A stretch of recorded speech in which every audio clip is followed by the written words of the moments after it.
Okay, here we are, 7th of August, 2022. Today's the transition day from ivy into broom. Broom is the beautiful yellow flowers that you see behind me. And today's the day the sun goes from ivy into broom. And that is also actual lunacy. So today is astrological lunacy, not the Gregorian calendar idea of the 1st of August. So today's the actual midpoint between summer solstice and autumn equinox, if you like, cross-quarter moment. Keywords that I have given broom in my books, and we can talk about that further on, is perfect beauty and freedom. And the color of broom is used as an ideal for the summer queen and her hair.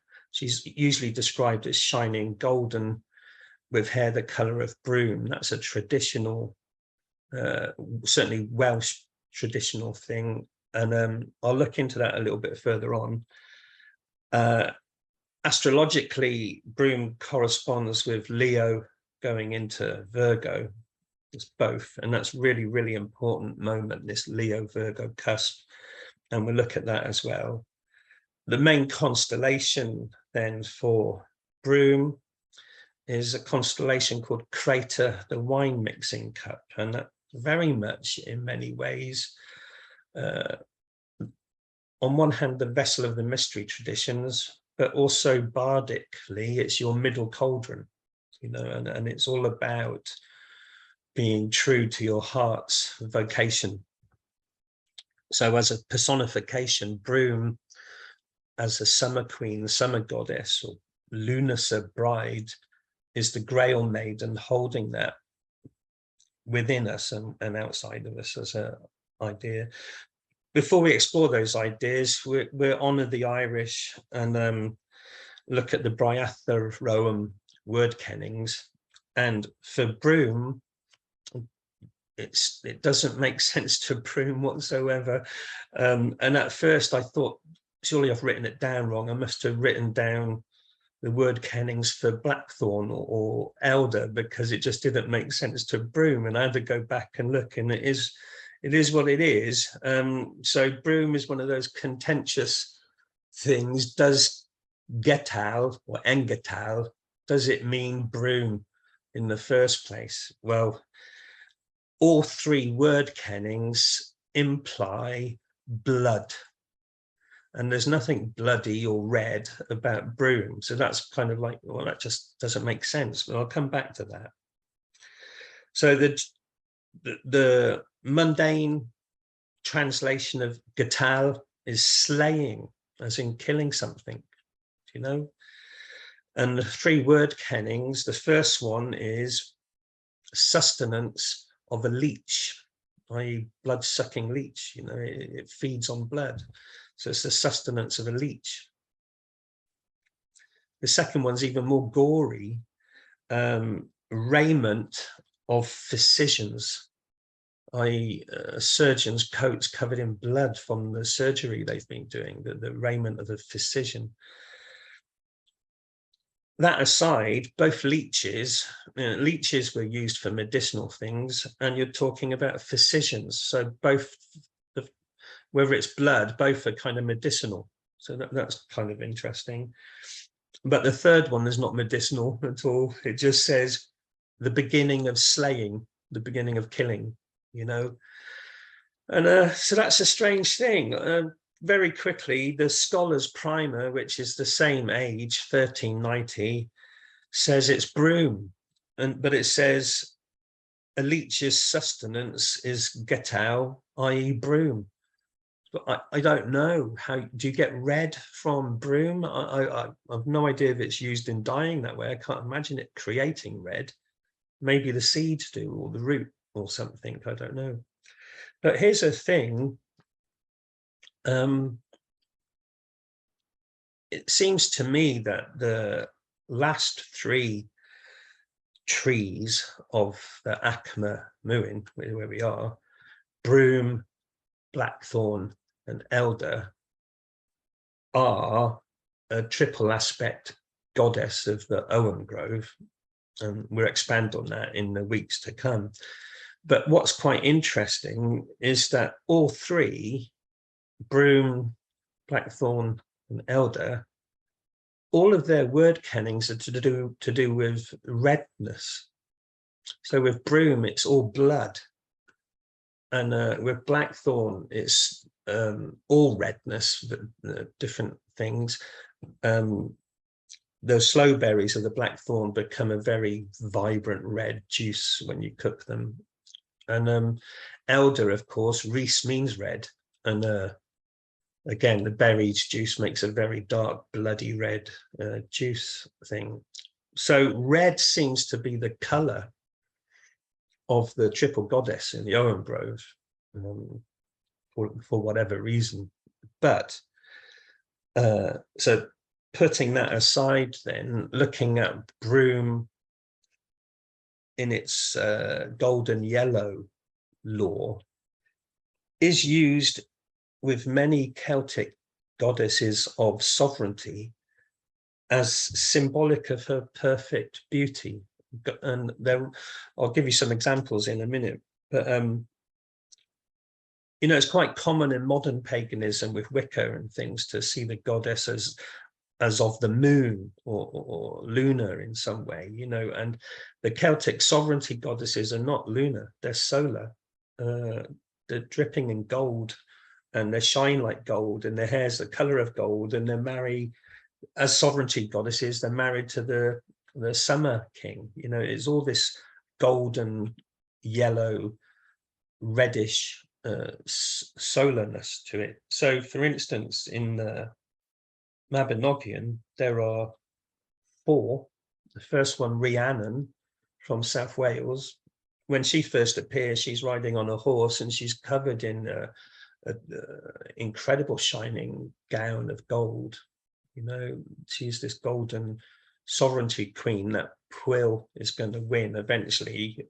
Pwyll of the underworld, Lord of the Underworld, Lord of Annuin. But her color is gold. Ellen, in the Dream of Max and Fledig, she is so bright and sunny that she's impossible to look upon. Brighter than the sun is she in the Mabinogion, you know, that the emperor's people can't hardly look at her because she's so bright, and she's dripping in gold.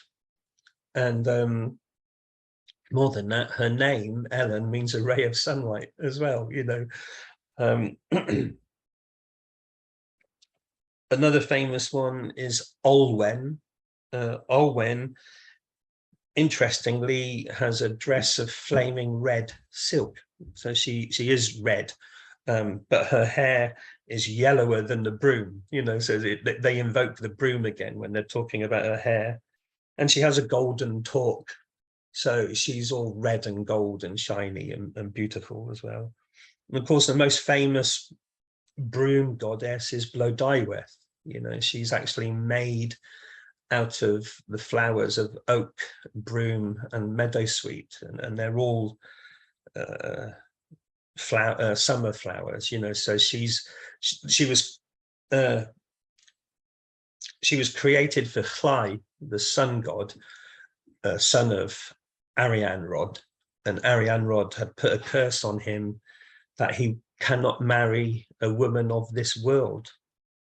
So right from the beginning, Blodeuwedd is created, and she's not of this world. You know, she is something completely other. And the god of tree magic, Gwydion, manifests her from the flowers of oak, broom, and meadowsweet. It all goes disastrously wrong, of course, because you can't force people to love who they don't want to love. And that's the real story of the Blodeuwedd thing.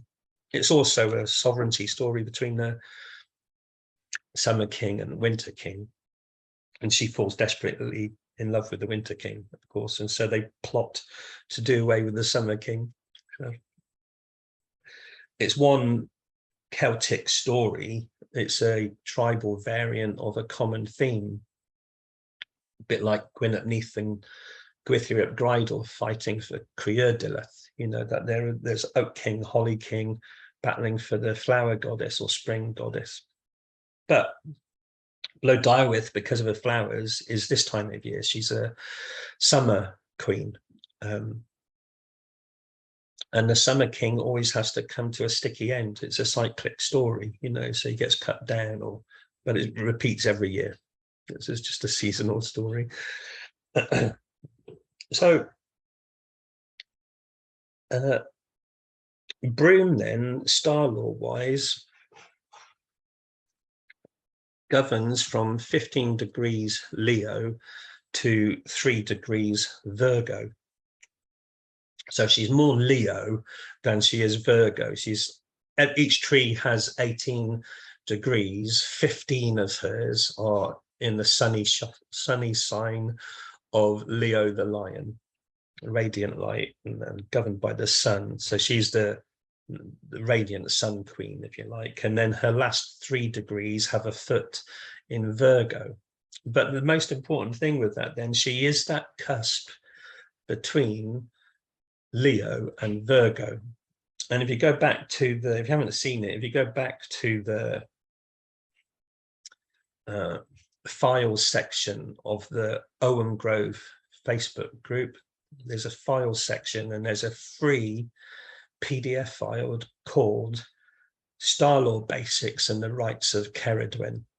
Okay, and there's lots of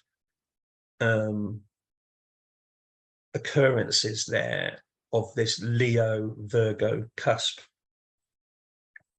and how that is the moment for ancient mystery traditions to descend into the rites of mysteries, you know. And now I bandy this phrase around all the time, and I realize that, and it's not really giving a clear picture of the ancient mysteries. Firstly, all of the ancient mysteries were sworn to secrecy, so we peer through a dark glass trying to figure them out. There are some old accounts of people's experiences in the mystery rites by famous Greek and Roman writers, but they're sworn to secrecy too, so they kind of make innuendos about what they saw or what they experienced. Generally speaking, it takes you from being a mundane muggle to being an enlightened initiate, you know. And but these were seasonal festivities and as well, you know. If not everyone did an initiation, you could just be part of the celebration sort of thing, but various initiates would go into them and become initiated people. Now, it was always around now, this Leo Virgo gateway, and in the modern New Age, tomorrow they call it the Lion's Gate, 8th of the 8th, you know, but that's almost an echo of what's been going on for thousands of years anyway, you know. So what I am going to do in a week or so, I'm going to do a separate session just exploring the mystery traditions and looking at the goddess, the classical goddesses of the mystery traditions. So they are like Hecate, more famously Demeter, and her daughter Persephone or Cora, and Ceres for the Romans, the cereal goddess.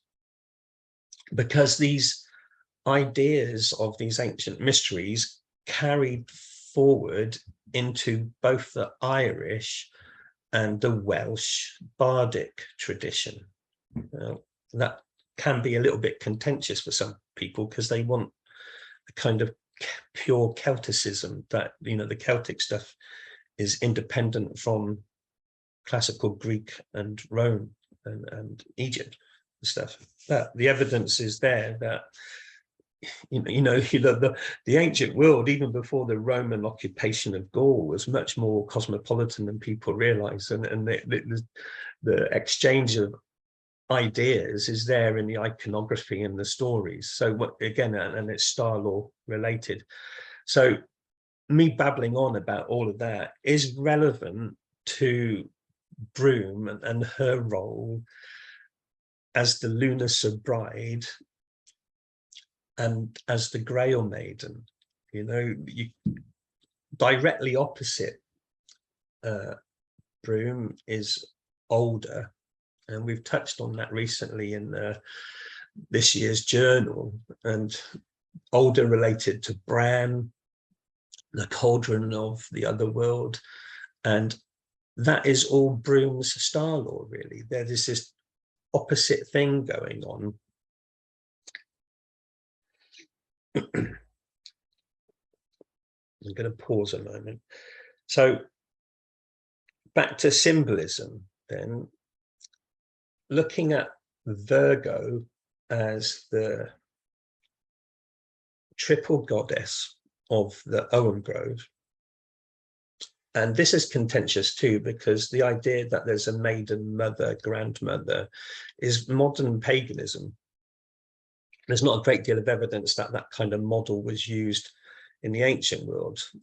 There's mothers and daughters, like Demeter and Persephone and stuff. But the crone, often Hecate is just three women. They're not young, middle-aged and old-aged. They're just three women. And same with the British stuff, like in Bath, there's the three figures they call the three mothers, but you can't tell if they're all the same age or one's young, one's old. They're just three very simple female figures. So yes, I think if you follow the divine feminine around a year, she's a maiden in the spring, she's in her prime in the summer, which would be Broom, and then she's the kayak or the old lady in the winter time. But the ancient evidence for that, the goddess is always in her prime. You know, she's never young or old. You know, she's all things. That said, I mentioned it briefly earlier on, that where one zodiac sign meets another, you get symbolism that found its way into the tarot. And so with Broom, you've got Leo the lion and Virgo the maiden. And the lion and the maiden is the major arcana card called Strength. It always should depict a beautiful maiden, often naked, representing her purity, with a lion. And the lion is gentle, tamed by her. You know, that's the strength of her. She can tame this king of the beasts sort of thing, you know. What is that? It's a symbol of pure power, nature, red in tooth and claw, but the grace of the maiden is just pacifying the lion, you know. So that's Broom. An amazing thing happens with Blackthorn. Blackthorn is just pure Virgo. She's not touching Leo or Libra. Virgo, Blackthorn is just there, completely Virgo. And she's directly opposite Pisces. And if you combine the maiden, Virgo, with Pisces, the fish, you have the maiden fish, or the fish maiden. You know, there's the mermaid, fish's tail at one end and the maiden at the other end, you know. And this, in medieval French law, was the origin of the Melusine figure, you know. And she represents the hidden occultism of the Piscean age, really, you know, because that alignment of Virgo Pisces was the main celestial figurehead for the Piscean age, which we're transitioning out of. The whole night sky was seen as an endlessly deep ocean of stars, a sea of stars. And she was the celestial mermaid. She's the lady of the lake directly above, you know, and those stars reflect in the ponds and lakes So, you know, all of that Arthurian stuff about the Lady of the Lake, that's Blackthorn opposite Alder there. So you've got the Lion and the Maiden, it's a strength tarot card. You've got the Maiden herself, but she has a fish's tail because of Pisces. And then you also have the last part of Virgo into Libra, and that combination of Virgo and Libra is the scales. So what you have in the major arcana of the tarot is the Maiden with the scales. That's justice. You know, she's often holding a sword in one hand and scales in the other. Sometimes she's represented as blind, you know, this blind justice thing. In Celtic lore, that corresponds with a rather strange goddess type called the Washer at the Ford, you know, and she strips away everything that you have been. Sometimes it can be quite gory or dismemberment in shamanic practices, but she's going to use that sword to strip away everything that no longer serves you. But that, of course, implies some sort of initiatory rite or a rite of passage of some sort.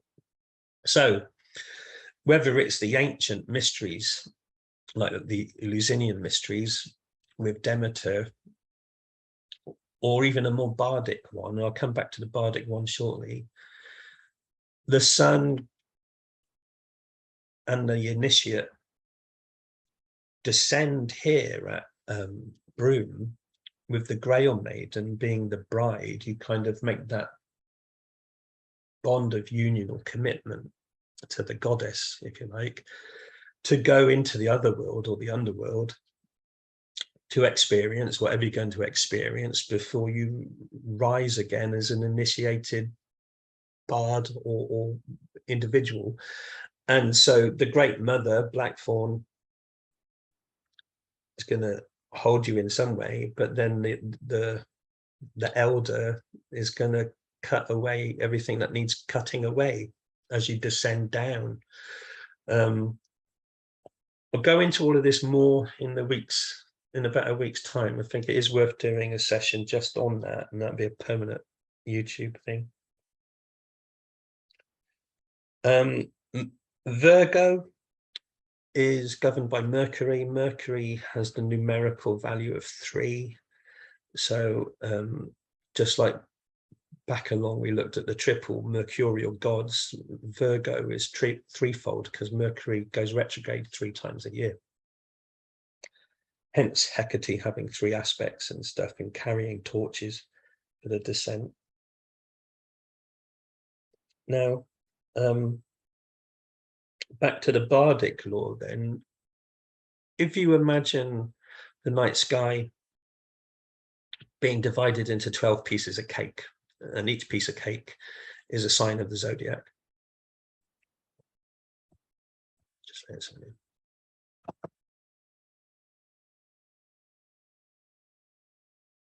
Virgo, or Broom, Broom is on the cusp between Leo and Virgo.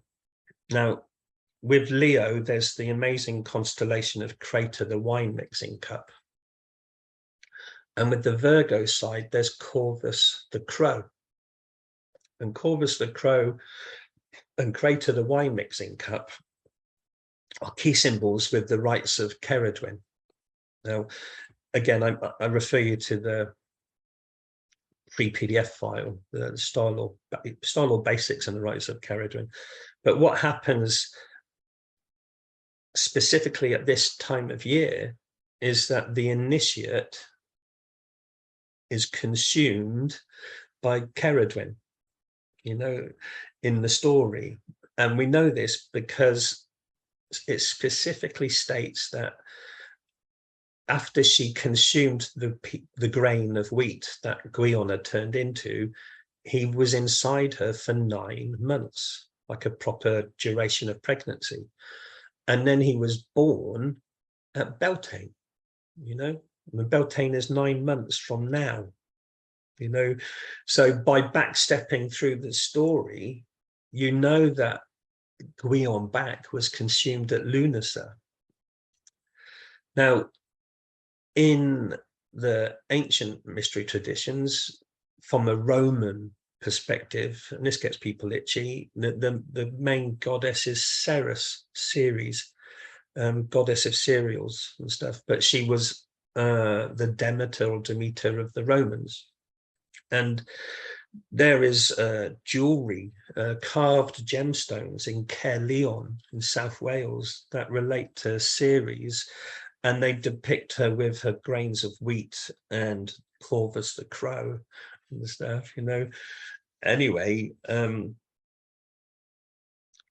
it's not much coincidence really that Ceres or Ceres is Ceridwen, and her own son is called Morvran, the great crow, you know, and she has this amazing cauldron, and with Broom is Corvus the crow and Crater the wine mixing cup. You know, they're there in the night sky at this very time of year that she consumes Gwion back and then births him 9 months later, you know. So the poetry of the Haynes Taliesin and Taliesin becoming a radiant brow is all Taliesin lore, of course, and Taliesin himself is post-Roman Britain, just like King Arthur and Merlin, you know, that it's after Roman Britain has been and gone. So it's no surprise to find lots of Romano-British symbolism in the Dark Age material. And that Dark Age world of Britain is so multicultural, it's a real miasma of stuff, but finding anything that's purely Celtic, very difficult, very, very difficult. So that's about it. I'm just one more little polarity then thing to think about is that Ceridwen is obviously playing a mother role. She's literally holding Gwion back for 9 months. And Lunacer today being a kind of, I would say, a mystery school wedding between the Summer King and the Summer Queen, and a time of marriage or a time of sacred marriage or alchemical marriage or union. So from their honeymoon night, something to listen to, yeah. Franklin, can you turn the mic off? All the conductor is a Canadian Ukrainian, Carrie Lynn Wilson. Okay, so I'll just yeah, so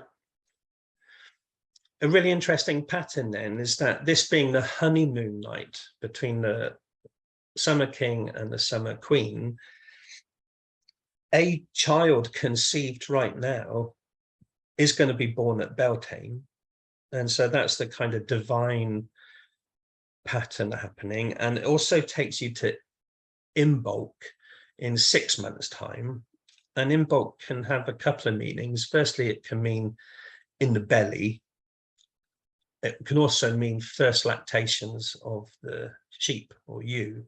But whether it represents first milk or in the belly, it's suggestive of a pregnancy reaching full term before Beltane. You know, it plays out really well. Now, Lunacer and Imbolc are directly opposite each other, you know. So when the sun is in Lunacer, as it is right now, a full moon around this time would correspond with Imbolc and vice versa. That they have this polarity relationship.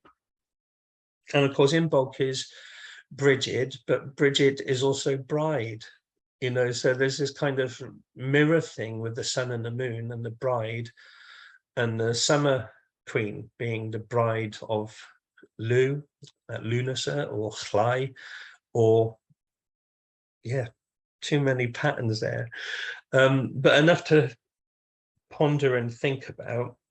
And we'll probably make more sense of it by doing a bit of a study into the mystery schools and stuff.